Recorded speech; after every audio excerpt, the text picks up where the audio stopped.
Bitawan mo ako! Kunin mo na lahat ng pera ko! Huwag mo lang akong saktan!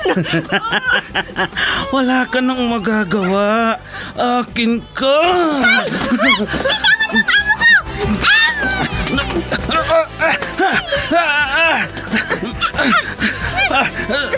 Sino kang pumulupot sa likod ko? Bumaba ka dyan.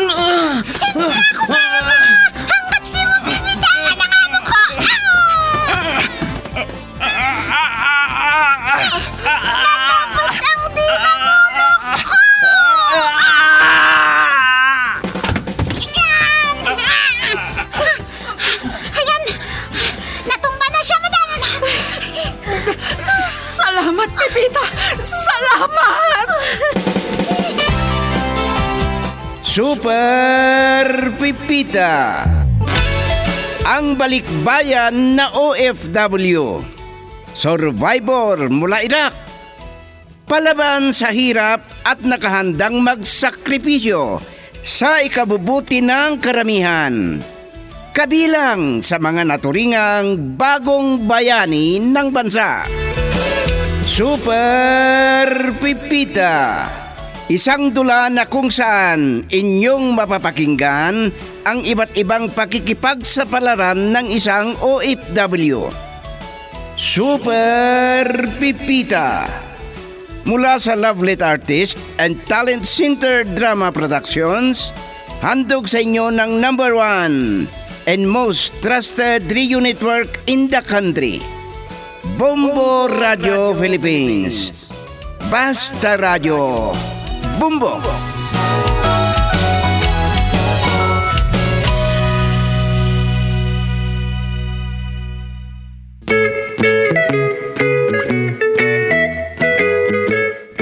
Mula sa Lovelet Artist and Talent Center Drama Productions, ihandog sa inyo ng #1 and most trusted radio network in the country, Bombo Radio Philippines, ang huling kabanata ng isang linggong kwento natin na pinamagatang Buy One, Take One na Kabaong. Dito sa ating dula, Super Pipita.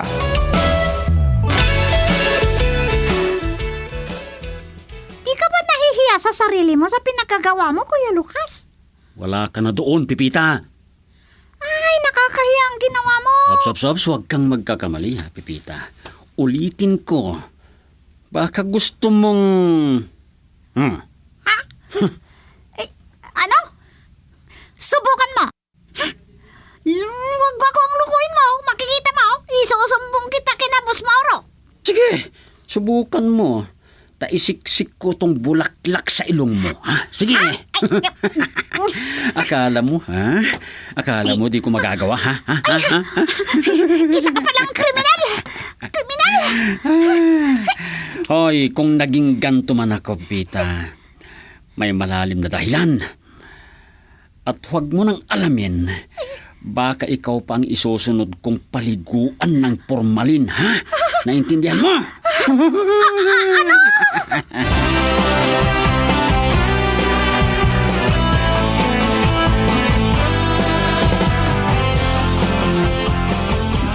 Ay nako, buhay nga naman. Kay layo ang tingin, wala namang tinitignan. Ako bang pinaparinggan mo, Kulas? Halata ba? Huwag mo akong biruin dahil mainit ang ulo ko. Ay, seryoso sila. Bakit kaya? Kung wala kang maisip na mabuti o matino, layuan mo ako. O kaya uwi ka na lang at biruin mo ang asawa mo. Grabe ka naman, Kamoto. Pikon ka kaagad. Binibiro ka lang eh. Iwanan na nga kita. Baka masampal mo pa ako. Ano kaya ang problema ni Kamoto? Si Pipita kaya?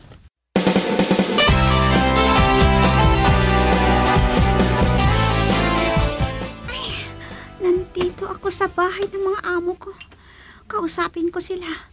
Kahit si Madam Chato lang ang makausap ko. Uy, mahalaga ang sasabihin ko sa kanila. May hihilingin lang ako sa kanila. Sana mapayag sila. Ay, naku. Paano kaya ito? Wala naman akong ibang paraan para makausap ko sila. Pero, bahala na. Basta, kausapin ko sila bago ako pupunta ng punerarya.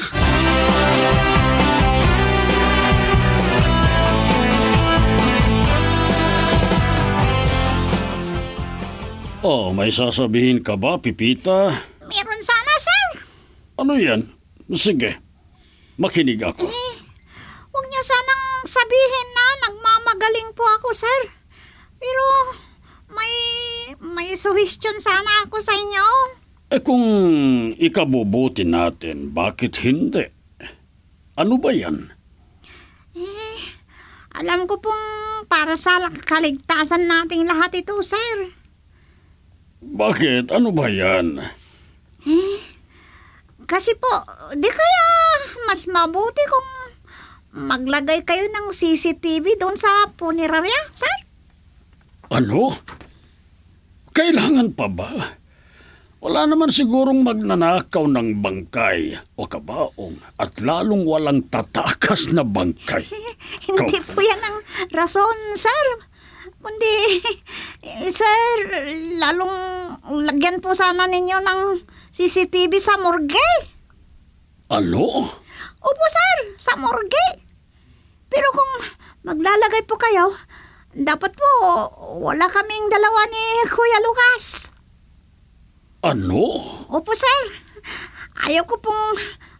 mas mabuti po kung hindi malalaman ni Kuya Lucas na may ma-install na CCTV doon. Ano pong palagay niyo, sir?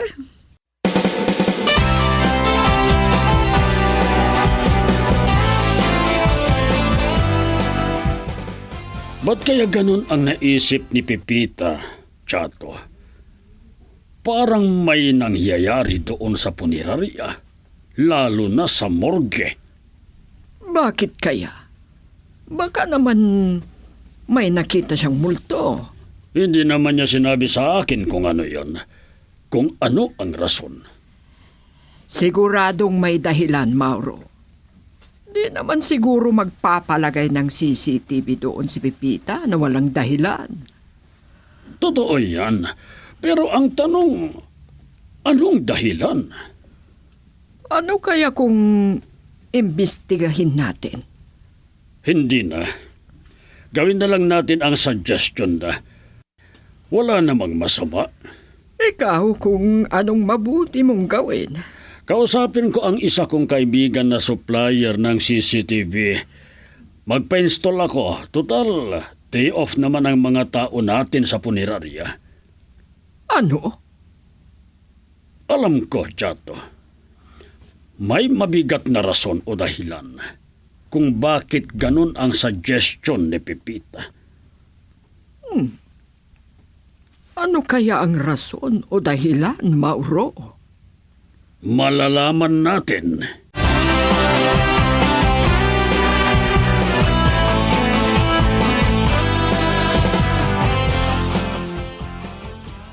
Walang nakaburol mga kasama. Kaya pwede kayong mag-day off. Kahit si Pipita. Kami na ang bahalang mag-asawa dito. Oy, ayos boss. Salamat naman. Oo, Lucas. Maraming salamat boss. Paano kung may bangkay na darating? Ako na ang bahala. Total, 8 oras pa naman ang kailangang hintayin bago mabalsa mo. Sa bagay nga boss. Paano na kung may pick up na bangkay? Ako na ang bahala doon, Lucas. Huwag nyo nang problemahin pa.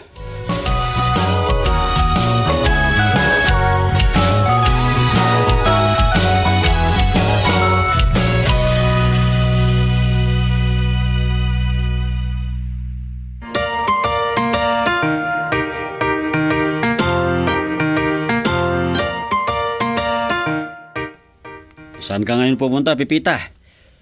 Day off naman daw natin. Special holiday. Kasi di naman ngayon ang day off ko.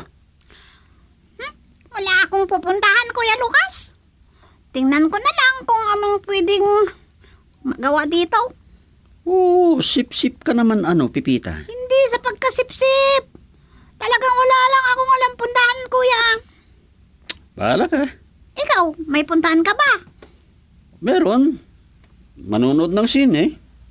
Lahat na sinihan, pasukin ko. Ano? Samantalain, dahil bakasyon with pay.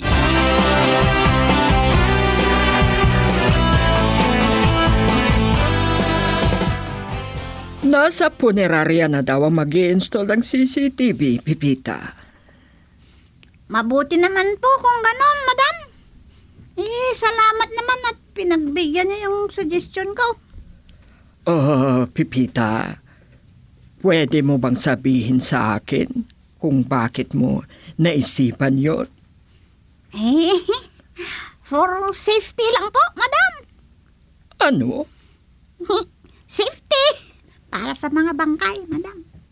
Jesus, nababaliw ka na yata, Pipita. Namulto ka ba doon?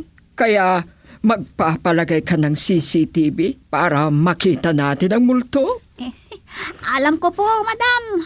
Malalaman din ninyo kung bakit ako nag-request na malagyan ng CCTV ang punerarya.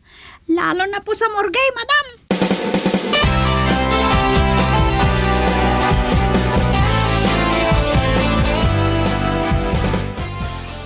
Tapos na ang installation, Chato. Mabuti kung ganun. Talagang palaisipan kung bakit. Ayaw naman niyang sabihin. For safety daw ng mga bangkay. Ano? Ganyan ang sinabi sa'yo? Ano siya, baliw?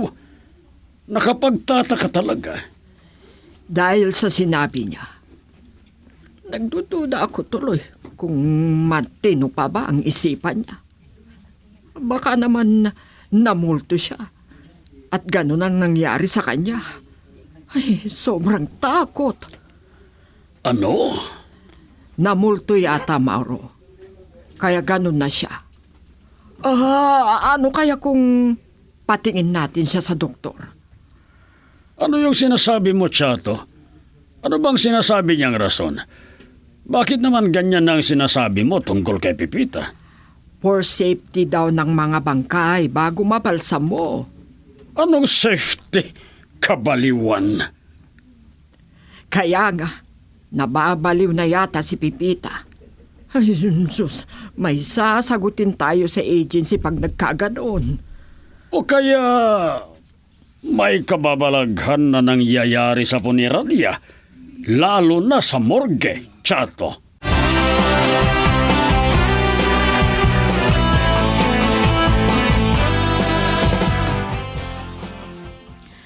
Pipita, anong ginawa mo kahapon? Natulog! Nagpahinga ako nung matapos ko ang mga ginagawa ko sa bahay ni na madam. Ganun ba? Di kung pumayag ka sanang magsama tayo kahapon, tinag-enjoy ka. Anong mag-enjoy? Bakit naman ako sasama sa'yo? Wala naman tayong relasyon, no? May kasintahan ka bang magagalit kung sasama ka sa iba? Meron man o wala, masaya pa rin ako, no? Pero ayaw kitang kasama, no? Ano? Sus, Kuya Lucas! Kung sasama ako sa'yo, baka ito pang gagawin mo sa akin. Lalo na sa madilim na sinihan. Ay, wag na! Alam ko naman ang trip mo. Di ka na nahiya sa sarili mo. Yung bunganga mo, Pipita. Baka marinig ka ng mga boss natin. Ay, naku, Kuya Lucas! Tigilan mo nga ang kababaliwang ginagawa mo. Anong kabaliwan, ha? Hoy, natural lang yun sa aming mga lalaki. At alam ko, may mga babae ring gumagawa ng ganon. Nagpapaligaya sila sa sarili nila. Bastos ka kung ano-anong sinasabi mo. Oh, Pipita. Ay, basta, sabihin ko sa'yo, hindi ako kagaya ng mga sinasabi mo.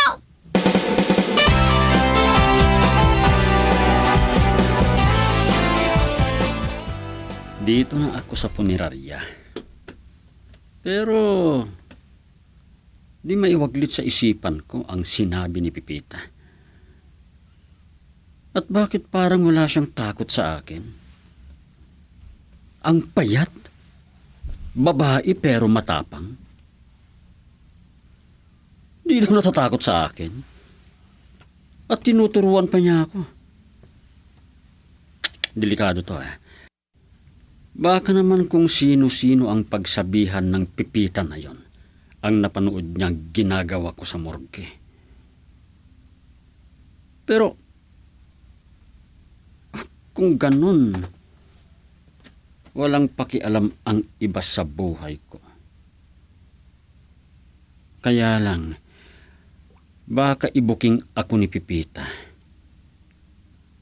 Di pwede.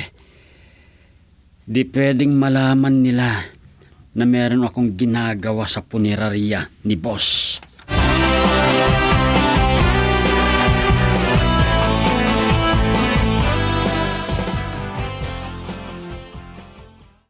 Bakit nandito ka sa sofa, Pipita?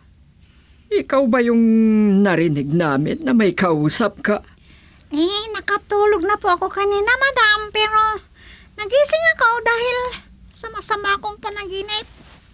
Sige. Pasok ka na sa kwarto mo at matulog ka ulit. Opo, madam.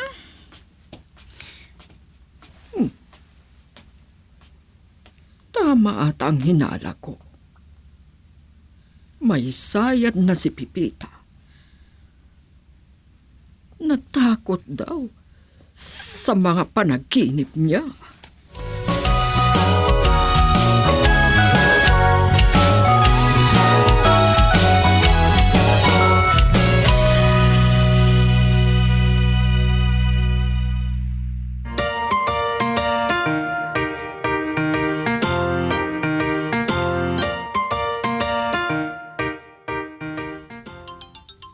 May tawag si boss.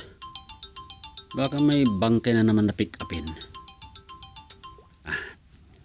Hello, boss. Ano kanya, boss? May aksidente sa Provincial Highway?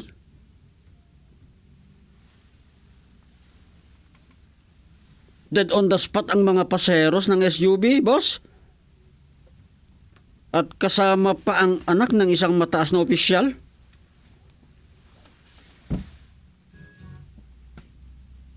Sige, boss.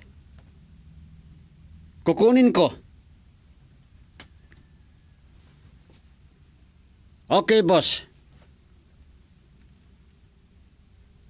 Okay, boss. Punta na kami. Kung ganon, nandun na yung mga pulis na investigador?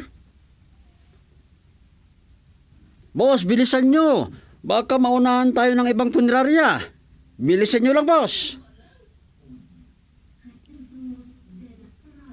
Sige, boss. Isama ko si Pipita. Sige, boss. Bye. Wow, dalaga daw. Sana all. Mapapasaya ko na naman ang sarili ko rito.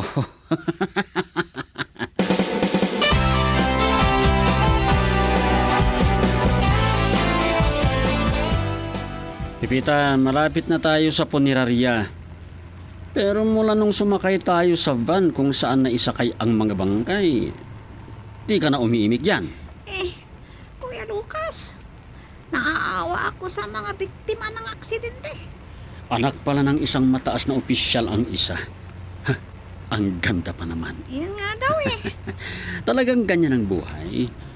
Di natin alam kung kailan tayo mamamatay. Ano man ang antas ng buhay natin, di ba? Akalain mo, galing daw sila sa bakasyon. Sigurado, ang sasaya nila. Pero anong nangyari? Ay, kawawa naman talaga sila. Gaya ng nasabi ko, Pipita, ganyan talagang buhay. At saka, doon naman tayo pupunta. Mamamatay tayong lahat. Alam ko yan.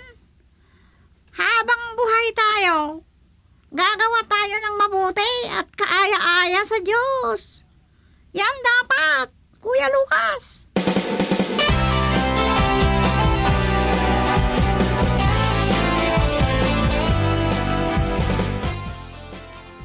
Magpalipas pa tayo ng 8 oras bago mabalsa mo ang mga bangkay, Pipita.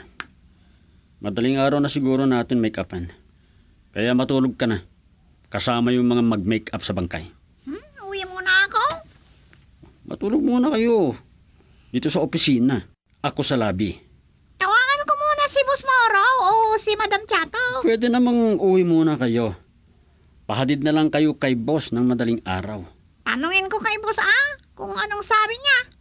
Yun ang gawin namin. Bahala ka. Sige, punta muna ako sa morgue. Kailangan pang mapaliguan ang mga bangkay bago make-upan.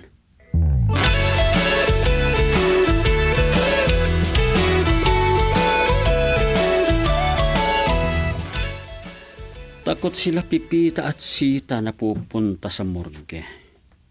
Mabuti naman para magawa ko ang lahat ng gusto ko. Kailangang mapaligaya ko ang sarili ko. Magaganda pa naman yung mga dalagang na aksidente. Masisiyahan na naman ako. At walang makakapagpigil sa akin. Kailangang makasunog muna ako ng bato. Mas masarap ang trip to heaven.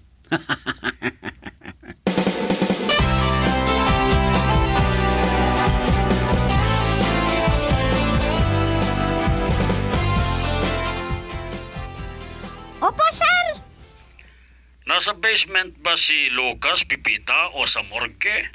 Opo, sir. At masama ang hinala ko sa kanya, sir. Oh, ano naman ang gagawin niya doon?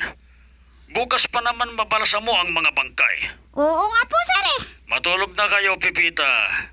Bukas, samahan niyo si Lucas na mag-ayos sa mga bangkay. Huwag ka nang magpuyat dyan, ha? Sige, bye. Bye, sir. Sus, bakit kaya ganito ang nararamdaman ko? Ay, hindi maganda ito. Hindi ko may paliwanag.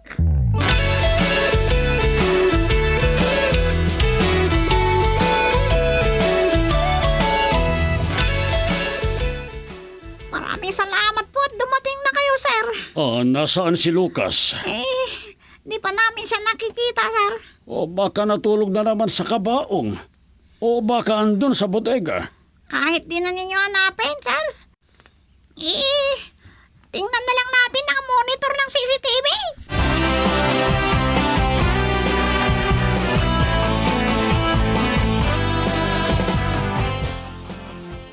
Hindi totoo to. Sir, Nagsasabo si Lucas at nakakahiya ang ginawa niya. Ang laswa. noon pa po, sir. Nahuli ko na siya, pero may banta sa akin. Kaya naisipan kong isuggest sa inyo ang paglagay ng CCTV. Ang galing mo namang nakaisip ng ganyan, Pipita. Opo nga, sir. Napaka-demonyo. Demonyo si Lucas.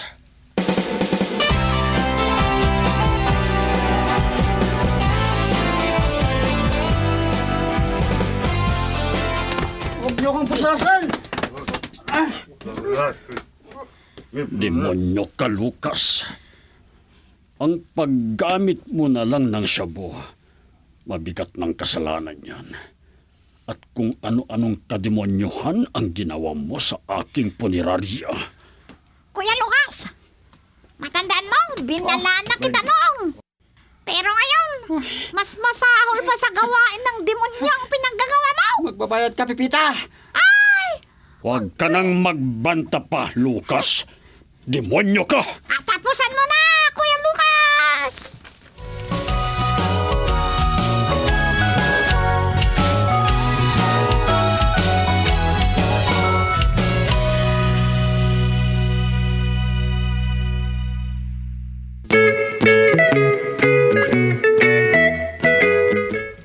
Diyan na nagwawakas ang isa pang linggong kwento sa ating dula, Super Pipita. Isinulat ni Lubimin Aquino Sr. at sa direksyon Leti Astudillo Aquino. Inihahandog sa inyo ng #1 and most trusted radio network in the country, Bombo Radio Philippines. Basta Radio. Bombo!